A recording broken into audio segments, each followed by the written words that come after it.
तो दोस्तों निफ्टी 50 में काफ़ी अच्छी करेक्शन आपको फ्राइडे को देखने को मिली। बल्कि मैं तो ये बोलूँगा कि ये जो पिछला वीक था इसमें काफ़ी अच्छी करेक्शन आपको स्टॉक मार्केट में देखने को मिली है।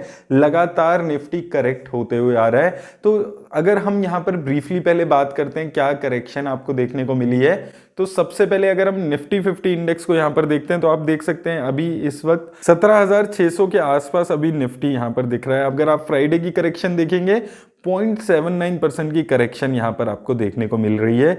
एक वीक की अगर आप करेक्शन देखेंगे तो लगभग 2.5% के आसपास की करेक्शन सिर्फ एक वीक में निफ्टी यहां पर दिखा चुका है। एक साल में दोस्तों अभी भी लेकिन निफ्टी 20% के आसपास की रिटर्न देख रहा है। ऑल टाइम हाई से अगर आप देखेंगे लगभग 1000 पॉइंट निफ्टी नीचे आ चुका है। और अगर हम परसेंटेज टर्म्स में यहां पर देखेंगे तो 5 से 6% करेक्शन यहां पर ऑल टाइम हाई से भी आपको निफ्टी में देखने को मिल रही है। वहीं अगर हम निफ्टी नेक्स्ट 50 की यहां पर बात करें तो निफ्टी नेक्स्ट 50 में भी आपको अच्छी खासी करेक्शन देखने को मिली। 1.5% के आसपास करेक्शन आपको सिर्फ एक दिन में देखने को मिली। एक वीक में बात करें तो लगभग 1% के आसपास की ही करेक्शन है। एक साल में यहां पर भी 25% की रिटर्न्स आपने जनरेट की है। ऑल टाइम हाई से आप देखते हैं 45,000 के आसपास का ऑल टाइम हाई इसका रह चुका है। ऑल टाइम हाई से यहां पर भी आपको 6-7% के आसपास की करेक्शन देखने को मिल रही है। ब्रॉडर इंडेक्स थोड़े मैं आपको दिखा देता हूं। यहाँ पर ब्रॉडर इंडेक्स में अगर हम सबसे पहले मिड कैप 100 की बात करें तो मिड कैप 100 में भी अगर आप देखेंगे एक दिन में बहुत ज़्यादा करेक्शन 2.5% के आसपास करेक्शन देखने को मिली है। वहीं एक साल में 39% की रिटर्न इसने जनरेट की है। लगभग 7-8% ये भी अपने ऑल टाइम हाई से नीचे आ चुका है।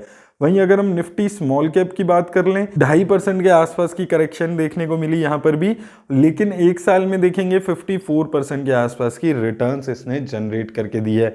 ऑल टाइम हाई से देखते हैं तो यहाँ पर भी दोस्तों आप देखेंगे लगभग 5-6% की करेक्शन आपको देखने को मिल रही है। तो दोस्तों ये सारे परसेंटेज बताने का मेरा रीज़न ये था क्योंकि काफ़ी सारे इन्वेस्टर्स अब मुझसे पूछ रहे हैं क्या ये एक बहुत अच्छी गोल्डन अपॉर्चुनिटी आ चुकी है लमसम इन्वेस्ट करने की। तो दोस्तों उससे पहले मैं आपको एक बारी निफ्टी 50 के इंपॉर्टेंट लेवल्स बता देता हूं। जैसे मैंने लास्ट वीक आपको बताया था कि 17,500 17,600 के लेवल काफ़ी इंपॉर्टेंट है, तो एक बारी इसके चार्ट्स में हम पहले इसके लेवल्स को एक बारी देख लेते हैं। तो सबसे पहले अगर हम निफ्टी के यहाँ पर चार्ट्स पे बात कर लेते हैं तो जैसे मैंने आपको पिछले संडे भी बताया था कि 17,500 17,600 की जो रेंज है वो काफ़ी क्रूशियल रेंज है, क्योंकि अगर आप यहाँ पर देखेंगे इस टाइम पे भी काफ़ी लंबा टाइम निफ्टी ने इस रेंज में बिताया था, तो ये काफ़ी एक अच्छा सपोर्ट लेवल है इसके पास 17,500 17,600 के आसपास। तो आज भी अगर आप देखेंगे कल जो फ्राइडे को निफ्टी गई थी तो 17,500 के आसपास ये वापस अपने सपोर्ट लेवल बनाकर ऊपर आई थी। तो मंडे को भी 17,500 17,600 का लेवल बहुत ही ज़्यादा इंपॉर्टेंट रह सकता है। अगर ये यहाँ पर इस 17,500 17,600 के लेवल को ब्रीच करके बंद होती है तो इसके बाद दोस्तों 16,900 के आसपास का सपोर्ट यहाँ पर आने को मिलेगा।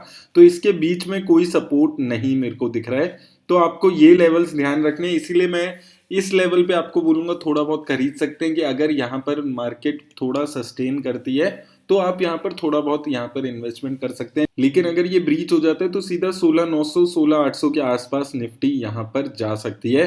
तो इन लेवल्स का आपको ध्यान रखना है अगर आप इन्वेस्ट कर रहे हैं। वैसे अभी अगर देखते हैं मार्केट का ट्रेंड बियरिश दिख रहा है, अगर हम ग्लोबल मार्केट को भी देखते हैं तो वहां से भी बहुत ज्यादा बियरिश मार्केट दिख रही है। तो दोस्तों ये कुछ इंपॉर्टेंट लेवल्स रहने वाले हैं निफ्टी 50 के नेक्स्ट वीक। तो अब दोस्तों बात आती है कि क्या ये बहुत अच्छा टाइम है इन्वेस्टमेंट का।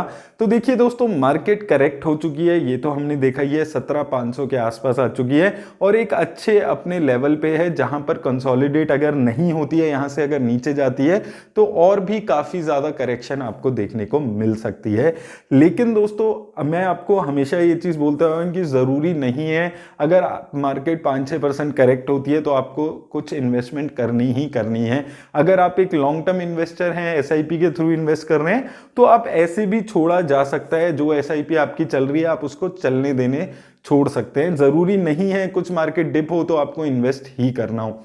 लेकिन दोस्तों कोई इन्वेस्टर्स, काफ़ी सारे इन्वेस्टर्स मेरे से ये पूछ रहे हैं जिनके पास लमसम पैसा रखा है जो मार्केट में इन्वेस्ट करना चाहते हैं। तो दोस्तों देखिए, अगर आप मेरा चैनल फॉलो कर रहे होंगे तो जब मार्केट पिछली बार गिरी थी तो भी लगभग 17,700 17,600 के लेवल पे मैंने आपको बोला था लमसम की जगह आप 10 से 15% अपना टोटल जो आपके पास लमसम रखा है वो इस वक्त मार्केट में इन्वेस्ट कर सकते हैं। और ये टाइम भी दोस्तों वही है, अगर आपने उस टाइम पे इन्वेस्ट किया था, अगर आपके पास लमसम है, आप इन्वेस्ट करना चाहते हैं तो यहां पर थोड़ा पैसा आप इन्वेस्ट कर सकते हैं। म्यूचुअल फंड्स में इन्वेस्ट कर सकते हैं, स्टॉक्स में भी आप इन्वेस्ट कर सकते हैं, जिन स्टॉक्स की आपको समझ है, जैसे आपका रिस्क प्रोफाइल है उसके हिसाब से, उन सब चीज़ों को समझकर। तो अगर हम यहाँ पर दोस्तों बात करें 10 से 15% आप पैसा लगा सकते हैं, लेकिन बहुत ज़्यादा इन्वेस्टमेंट करने की यहाँ पर भी ज़रूरत नहीं है, क्योंकि ओवरऑल अगर आप ग्लोबल ट्रेंड्स देखेंगे काफ़ी बियरिश दिखते हैं। रीजंस क्या थे वो मैंने आपको डिस्कस किया था, बॉन्ड का रीज़न था, इन्फ्लेशन का रीज़न, वो सारे रीज़न मैंने आपको पिछली वीडियो में डिस्कस किए थे, तो यहाँ पर मैं डिटेल में डिस्कस नहीं कर रहा हूँ।